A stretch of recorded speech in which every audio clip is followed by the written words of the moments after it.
नवा लाहौर के नवाही चक number 334 gym बे तहसीलदार वाला के गवर्नमेंट प्राइमरी स्कूल के टीचर सदक अल्ताफ ने स्कूल के बच्चों के साथ अनोखे तजर्बात करने शुरू कर दिए। 5वीं क्लास के 20 बच्चों को घर में बनाए हुए पापड़ खिलाता रहा और कई घंटों तक बच्चों को पानी तक न पीने देता। 4 रोज कबल मजकूरा बच्चों को फैसलाबाद में अपने दोस्त के पास ले गया, जहाँ जाकर बच्चों का खून निकलवाया और टीचर मजकूरा ने अपने दोस्त के साथ मिलकर बच्चों का महकमा और वालदैन की इजाजत के बगैर फूड एप्लीमेंट टेस्ट करवाना शुरू कर दिए। वापसी पर 4 बच्चों के बेहोश हो जाने पर बच्चों के वालिदैन को शक गुजरा तो महकमा तालीम को अपने बच्चों के साथ होने वाले वाकया से आगाह किया, जिस पर अफसरान ने टीचर सदक अल्ताफ और हेड मास्टर हबीबुर रहमान को मुअत्तल कर दिया और महकमाना कार्रवाई का आगाज कर दिया। दूसरी तरफ बच्चों के वालिदैन ने स्कूल हाजा के सामने एहतजाज किया और मज़कूरा वाकया में मुलव्वस अफराद के खिलाफ सख्त कानूनी कार्रवाई करने का मुतालबा किया। वाज़ेह रहे कि वाकया के बाद इलाका में शदीद खौफ-ओ-हरास फैल गया। कैमरामैन सजाद हैदर के साथ इसरार हुसैन शाह, सिटी न्यूज, नवा लाहौर।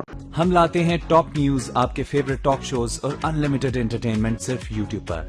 अगर आपने अभी तक हमारा चैनल सब्सक्राइब नहीं किया तो अभी सब्सक्राइब करें और बेल आइकॉन को क्लिक करके हमारी लेटेस्ट वीडियोस के बारे में अपडेट जानें।